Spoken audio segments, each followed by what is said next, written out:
Ya, baik Bapak Ibu sekalian, kita lanjutkan terkait dengan self-management education ini, bagaimana tindak lanjut penerapannya, gitu ya. Tadi kan kita sudah dapat ya gambaran umum, karakteristik serta tahapan dalam melakukan self-management education.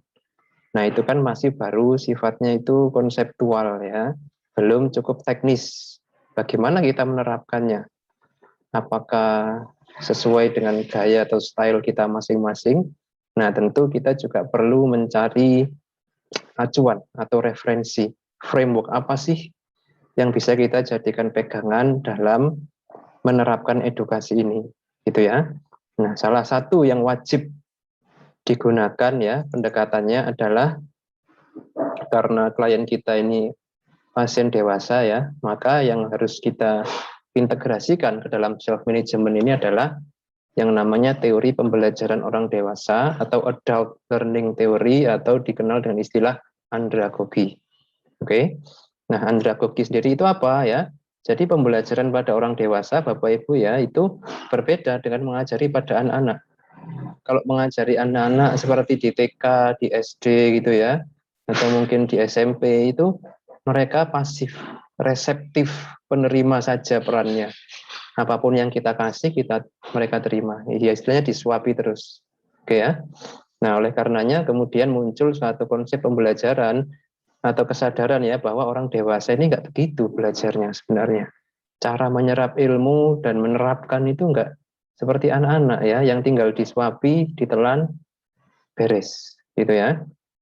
Jadi andragogi sendiri ini merupakan ilmu dan seni ya dalam pembelajaran orang dewasa. Nah, apa saja karakteristik dari pembelajaran orang dewasa? Yang pertama yaitu student center atau berpusat pada peserta didik, gitu ya. Jadi tidak terpusat pada pendidiknya atau edukatornya, gitu ya.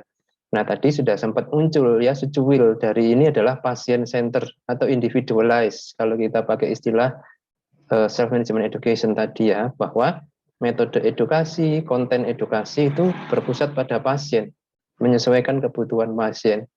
Termasuk ketika kita ingin merubah perilaku seseorang, bagaimana tahapan berubah dan berapa lama waktu untuk berubah. Nah, itu juga sifatnya sangat individualized, berpusat pada pasien, bukan kita yang menentukan. Itu ya. Oke, terus yang kedua adalah supaya pembelajaran ini bisa mencapai targetnya yaitu action, maka mereka harus lebih self directed. Artinya apa? Diri sendiri yang mengarahkan apa yang ingin dicapai. Dirinya sendiri yang akan menentukan bagaimana mencapainya. Nah, begitu loh ya. Oke, jadi mereka lebih independen. Makanya tadi posisi kita sebagai tenaga kesehatan itu adalah fasilitator, bukan instruktur. Oke ya. Oke, terus yang menarik lagi adalah yang ketiga, bahwasanya orang dewasa itu ya ketika dia itu akan belajar sesuatu, biasanya pembelajarannya itu akan lebih optimal jika mereka tahu kenapa sih kok saya harus begini, kenapa sih saya kok harus begitu, kenapa kok saya harus mempelajari ini. Nah, gitu ya. Oke, nah makanya di awal tadi saya banyak memberikan intro ya terkait self management education, penyakit kronis, lalala itu supaya Bapak Ibu semua tahu ini arahnya kemana kita belajar ini. Penerapannya akan seperti apa. Nah, gitu ya. Sama ketika pasien dengan kondisi kronis mau kita edukasi supaya perilakunya berubah. Nah, dia harus tahu ya pentingnya apa semua ini gitu ya. Toh tanpa merubah perilaku pun saya baik-baik saja. Nah, misalkan dia mikir begitu ya. Nah, ini yang harus diluruskan. Oke ya. Jadi di awal itu harus benar-benar dipastikan klien kita itu tahu dan yakin ya alasannya apa ini kok kita harus belajar ini, kok kita harus merubah ini dan itu. Nah, gitu ya. Oke, Bapak Ibu ya. Nah, ini beberapa karakteristik yang mendasari ya dari pembelajaran orang dewasa. Dalam konteks kita kali ini adalah edukasi pasien dewasa. Gitu ya. Oke. Nah, jadi ada 6 asumsi utama yang kita harus kondisikan ya supaya pembelajaran orang dewasa ini bisa berjalan. Pertama adalah need to know. Nah, sudah kita singgung di sini ya tadi ya. Alasan untuk belajarnya, terus konsep diri. pasien, terus pengalaman dari pasien, kesiapan untuk belajar, terus orientasi terhadap pembelajaran itu artinya komitmen terhadap pembelajaran serta motivasi. Nanti kita akan bahas satu persatu ya, komponen atau asumsi utama dari pembelajaran orang dewasa, gitu ya. Oke ya. Oke, terus beberapa tambahan ya terkait prinsip dalam penerapan pembelajaran orang dewasa. Oke, pertama adalah pembelajaran orang dewasa itu lebih berfokus pada masalah, tidak berfokus pada konten. Nah, oke, kadang kita itu dalam mengedukasi pasien ya, apapun masalahnya, pokoknya kontennya kita yang menentukan. Nah, kan begitu ya, program penyuluhan di tempat kita ya. Minggu ini konten edukasi adalah tentang obat hipertensi. Nah, sudah, pasien butuh nggak butuh, ya dapatnya itu. Nah, kan gitu. Tapi kalau pembelajaran orang dewasa idealnya tidak ya, tapi problem center. Jadi berpusat pada masalah. Yang mana satu orang dengan yang lain, masalahnya beda-beda. Gitu ya. Oke, terus pasien dewasa ini harus dilibatkan dalam perencanaan dan evaluasi dari kebutuhan akan perubahan perilakunya. Gitu ya. Misalkan contoh begini, kita punya pasien itu yang kecanduan minuman ringan, soft drink. Nah, kita mau dia bebas dari kecanduan. Nah, bagaimana menguranginya? Nah, untuk menjawab bagaimana, itu harus musyawarah bareng pasien, bukan kita yang menyuruh, pokoknya harus begini. Nah, tidak. Tapi kita ada proses negosiasi dan kompromi. Kalau menurut pasien ya, kalau dia memang ingin bebas dari kecanduan dan hidup sehat, kira-kira akan seperti apa ya tahapannya. Nah, pasien nanti akan mikir solusinya sesuai dengan kemampuan dirinya. Mungkin dia akan bilang, ya mungkin tetap ya minum soft drink, tapi dikurangi dikit-dikit Pak. Nah, kalau menurut saya begitu deh, kayaknya saya mampu. Nah, begitu loh ya. Oke, itu adalah melibatkan pasien dalam perencanaan dan evaluasi. Oke, terus, nah, pengalaman pasien ini akan menjadi satu data yang berharga, gitu ya. Ini akan menjadi satu masukan bagi kita dalam membentuk strategi edukasinya, baik itu pengalaman yang positif maupun yang negatif, gitu ya.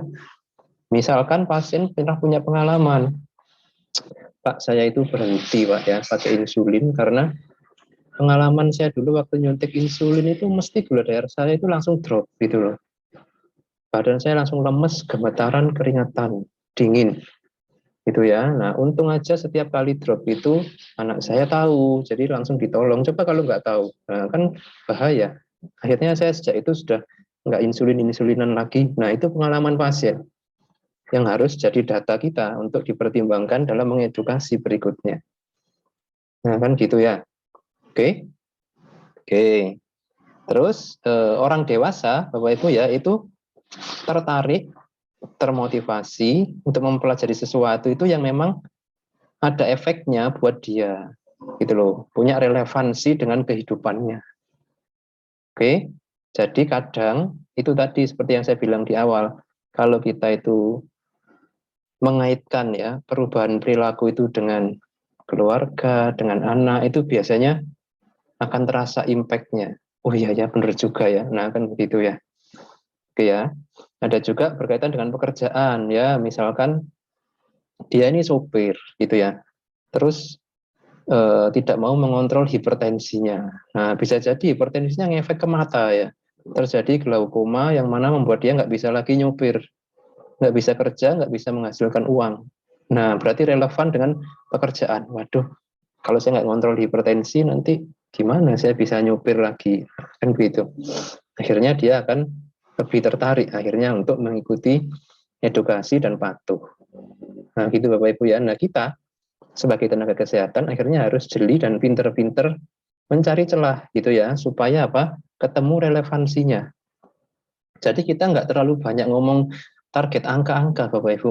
Gula darah kurang dari 180, tekanan darah 135 atau kurang, kolesterol kurang dari 200, bukan itu targetnya. Tapi apa? Relevansi dengan pekerjaan atau kehidupan pribadinya. Itu loh yang menjadi target kita dalam apa membentuk ya suatu perilaku. Ini kalau menurut teori pembelajaran orang dewasa, adult learning. Nah, gitu ya.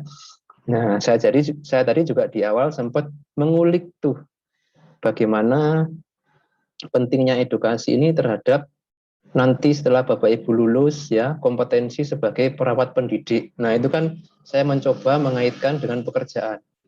Nah, gitu ya. Misalkan ada Bapak Ibu yang selama ini sudah sangat berpengalaman ya, malang melintang sebagai kepala ruangan, sebagai koordinator pelayanan keperawatan misalkan ya.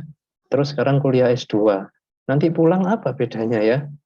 Selama ini kan sudah di atas saya. Nah, berarti mungkin bagaimana membuat SOP edukasi, gitu ya. Bagaimana mengedukasi pasien-pasien yang sulit. Nah, itu serahkan pada saya saja. Pasien ini tak edukasinya. Sudah ada teorinya, model edukasi yang bagus. Nah, mungkin akan seperti itu nantinya. Ya kan? Di ruangan-ruangan itu kan pasti ada ruang edukasi kan Bapak Ibu ya. Nah, rata-rata kan yang mengisi edukasi itu kalau nggak mahasiswa profesi ya PPDS ya dokter gitu ya, dan edukasinya itu masih terfragmentasi dan masih berfokus pada pemberian informasi, masih belum berkala, terprogram dan terencana untuk masing-masing pasien. Nah, UNUS setelah ini Bapak Ibu menjadi perawat edukator, ya memang ada tugas utama sebagai edukator, entah 3 atau 4 kali seminggu gitu ya, mengisi ruang edukasi tersebut. Nah, siapa tahu ya, ini kan saya mencoba mencari relevansi dengan pekerjaan. Nah, gitu ya. Oke, Bapak Ibu ya. Oke, nah kita akan bahas satu persatu, the need to know why. Oke, dengan mengetahui alasan kenapa dia itu belajar topik ini, nah maka peserta didik itu akan bisa mengeset goalnya sendiri. Oh iya ya, ternyata penting ya bagi saya ini untuk mengontrol pola makan. Oke deh, nah supaya kakiku nggak gampang luka, nggak sampai diamputasi, nah itu goalnya. Oke, mengetahui keterkaitan dari topik yang dipelajari dengan kehidupan dan realitanya sendiri dan bagaimana ini akan berpengaruh terhadap masa depannya. Nah, ini untuk pasien dewasa perlu ditekankan ya. Sama dengan pembelajaran di kuliah ya. Jadi ketika mengajari mengajari mahasiswa yang sudah matur ya, sudah dewasa, harus jelas bagaimana ini akan mengimbas pada masa depannya. Nah, itu nanti pembelajaran akan berjalan lebih baik, gitu ya. Oke, nah, hasilnya apa? Secara internal akhirnya termotivasi, ya, muncul dorongan dari dalam, gitu ya. Nah, bagaimana caranya kita menyampaikan ini? Misalkan menyajikan data-data yang relevan dengan topik yang sedang dipelajari. Oke, terus secara jelas di awal disebutkan tujuan pembelajarannya itu apa, sehingga manfaat yang didapat itu apa, dan memberikan contoh ya di masa yang akan datang. Seperti apa sih manfaat dari mempelajari dan menguasai ini? Nah, dari situ akhirnya pembelajar yang dewasa ini akan bisa berpikir, ya penting ini untuk masa depan saya ini, perlu. Nah, akhirnya kan begitu ya. Itu asumsi yang pertama ya. Asumsi utama yang pertama adalah the need to know why. Oke, yang kedua adalah konsep diri. Nah, konsep diri ini berkaitan dengan niat dan tanggung jawab. Oke ya, dari peserta didik. Gitu ya, atau yang kita edukasi. Jadi untuk pasien gitu ya, harus jelas nantinya akhirnya dia ingin berubah enggak. Nah, itu harus jelas komitmennya ya. Dia mau bertanggung jawab enggak terhadap dirinya sendiri atau kehidupannya. Nah, kan gitu ya.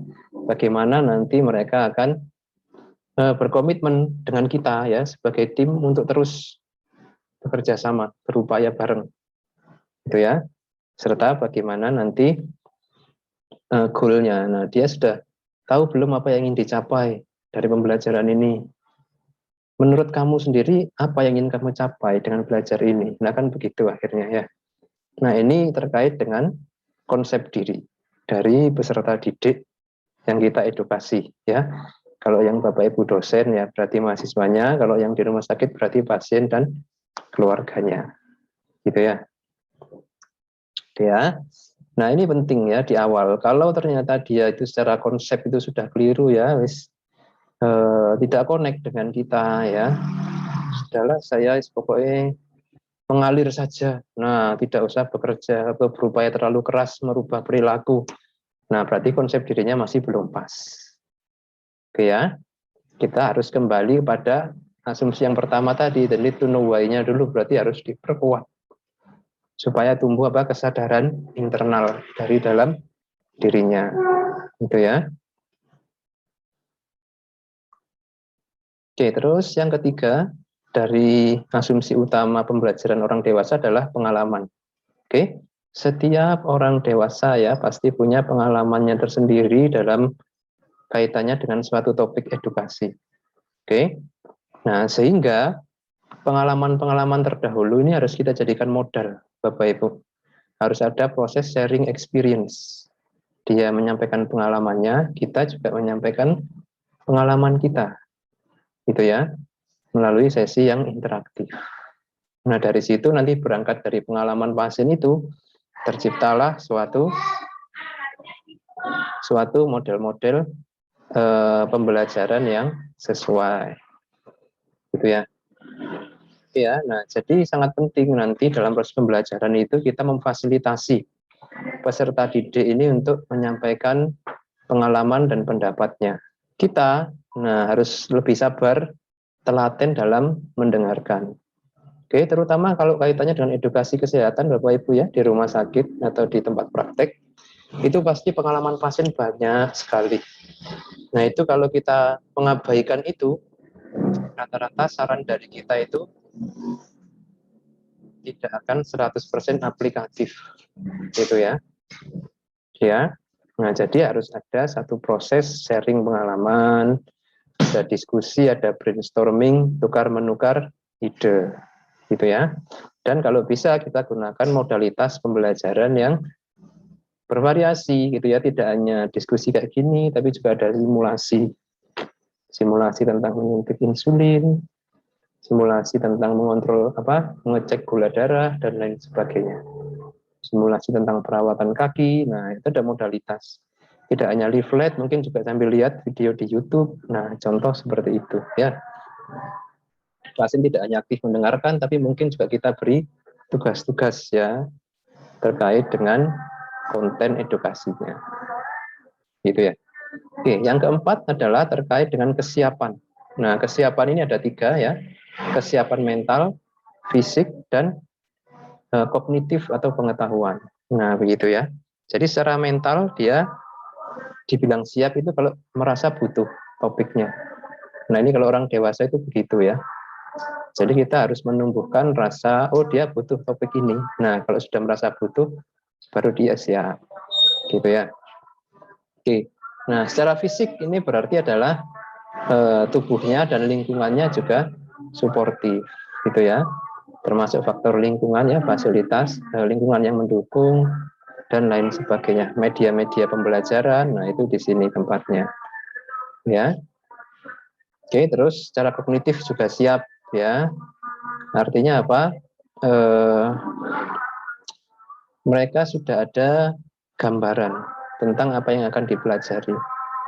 Kalau konteksnya pelayanan kesehatan, berarti sudah ada pengetahuan basicnya dulu. Nah, itu ya. Kalau pengetahuan basicnya belum ada, ya berarti itu yang kita kasih dulu. Gitu ya, Bapak Ibu ya. Oke, nah ini adalah kesiapan-kesiapan yang harus kita perhatikan dalam mengedukasi pasien dewasa. Oke, terus yang kelima adalah orientation, ini adalah keterlibatan. Oke ya.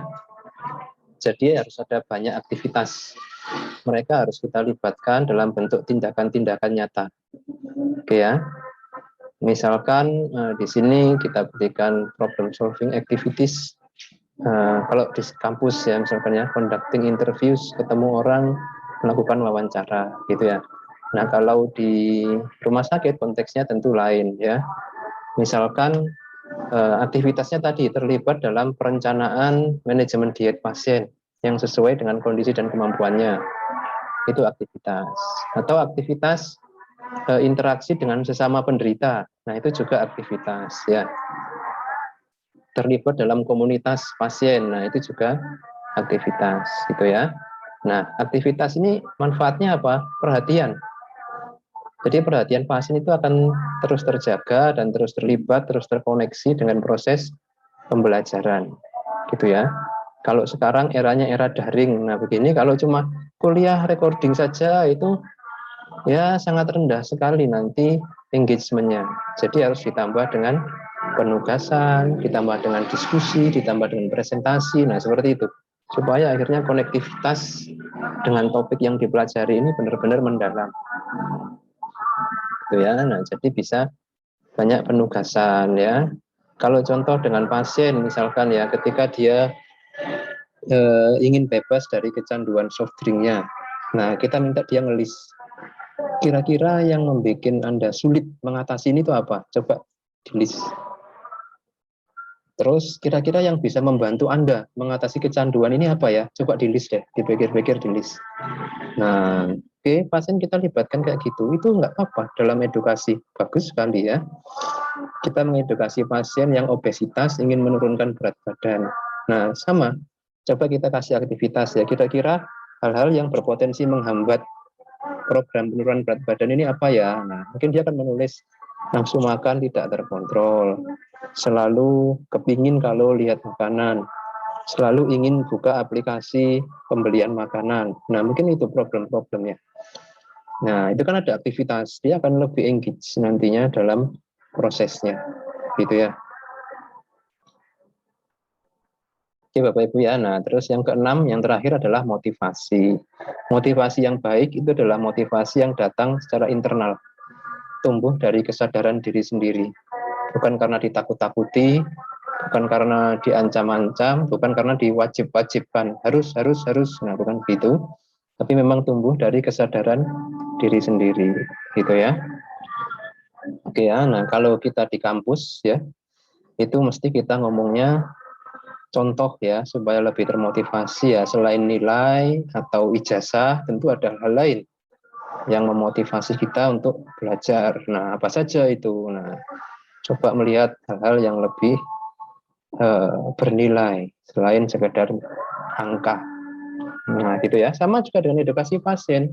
Selama ini kita begitu tertuju pada angka ya, angka gula darah, angka lemak darah, dan lain-lain. Coba deh kita goalnya itu tidak lagi angka, tapi sesuatu yang secara nilai itu lebih dari itu bagi pasien, gitu ya.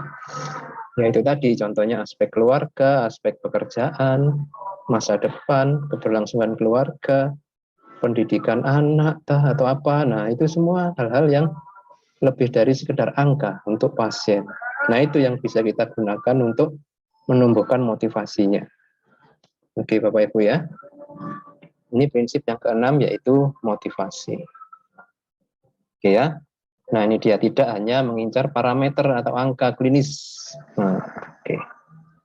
Masuk ya. Nah ini sekarang kita coba lihat ya pembelajaran orang dewasa ini dengan keperawatan. Ada koneksi nggak di situ ya? Nah ternyata bagus ya kita bisa lihat di situ bahwa dia berkaitan dengan baik di pendidikan maupun di pelayanan, gitu ya. Tujuan utamanya atau penekanannya adalah pada pembelajaran yang lebih diarahkan oleh diri sendiri, lebih independen. Jadi mereka akan mengidentifikasi masalah, menemukan solusi, action dan evaluasi sendiri. Nah ini harapannya. Kalau di pembelajaran ya berarti ya student center learning, pembelajaran berpusat pada siswa. Nah ini sudah lama diterapkan ya. Nah, kalau di klinis, nah ini tadi self management education. Pasien kita ajak untuk mengidentifikasi masalahnya sendiri, menemukan solusi-solusi, action dan mengevaluasi. Nah, itu Bapak Ibu ya, karakteristik dari pembelajaran orang dewasa. Nah, dari sini kita bisa simpulkan bahwa andragogi ini relevan sekali dengan praktek atau dengan bidang keilmuan keperawatan medical bedah, terutama terkait dengan self management education. Nah, gitu ya. Nah, nanti akan ada penugasan Bapak Ibu ya untuk sesi kuliah ini, mencari evidence atau hasil penelitian ya terkait penggunaan andragogi dalam edukasi pasien. Oke ya. Nah, saya rasa ini untuk sesi recording yang kedua yang berkaitan dengan pembelajaran orang dewasa. Sesi recording yang ketiga nanti kita akan fokuskan pada konsep yang lebih teknis lagi, yaitu adalah stage of change, proses berubah, atau nama lainnya adalah trans-theoretical model. Oke.